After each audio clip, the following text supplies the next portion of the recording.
बागेश्वर धाम के पीठाधीश्वर धीरेंद्र शास्त्री ने आज सुबह श्रीनाथ मंदिर में मंगला झांकी के दर्शन किए। दर्शन के बाद मंदिर परंपरा अनुसार उपरना एवं रजाई ओढ़ाकर प्रसाद भेंट कर उनका स्वागत किया गया।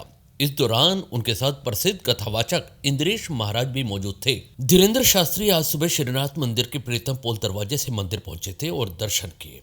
इसके बाद वो महाप्रभु जी की बैठक में पहुंचे, जहां उनका स्वागत किया गया। यहां उन्होंने मंदिर के तिलकायत पुत्र विशाल बाबा से मोबाइल पर वार्ता कर आशीर्वाद प्राप्त किया। बाद में वो मंदिर के मोती महल दरवाजे से पुणे भीलवाड़ा की ओर प्रस्थान कर गए। इस अवसर पर धीरेंद्र शास्त्री ने कहा कि देश अन्य देशों के मुकाबले और प्रगति करे, इसके रास्ते प्रतिदिन खोले जाएं। वो तभी होगा जब एक होंगे, भेदभाव मिटेगा, छुआछूत मिटेगी, जात पात मिटेगा। तभी यहाँ नए विचार, नए संकल्प यहाँ पर संगठित होंगे। नए विचारों के साथ नए कार्य प्रारंभ होंगे। निश्चित रूप से आर्थिक और राजनीतिक रूप से, साथ ही धार्मिक रूप से भारत देश समृद्ध बनेगा और विश्व गुरु पुनः स्थापित होगा। उन्होंने कहा कि धर्म से राजनीति चलती है, लेकिन राजनीति से धर्म नहीं चल सकता। वो इस बात के भी खिलाफ है कि धर्म का उपयोग राजनीति, वोट बैंक के लिए किया जाए। ये सबसे बड़ा अपराध है। धर्म स्वतंत्र है, धारणा का विषय है, प्राचीन परंपराओं को जीवंत रखने का विषय है। वे धर्म गुरु नहीं बल्कि धर्म के सिपाही हैं।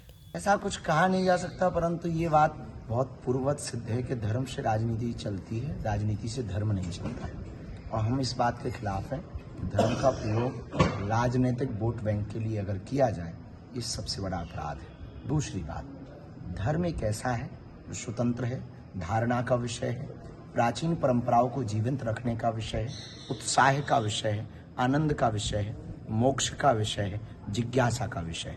तो धर्म के रास्ते में किंचित मात्र भी संकीर्णता नहीं, इस सबको स्वीकार करने की सामर्थ्यता रखता है। अब देश की राजनीति में तो उठापटक चलती रहती है, उसको धर्म के साथ जोड़ना, क्योंकि जो शाश्वत है, शाश्वत अखंड से खंड खंड को नहीं जोड़ना चाहिए, क्योंकि सनातन धर्म तो हमारे ठीक से धर्म गुरु चाहे तो धर्म गुरु कर सकते हैं, पर हम धर्म गुरु नहीं हैं, हम सिपाही हैं धर्म के।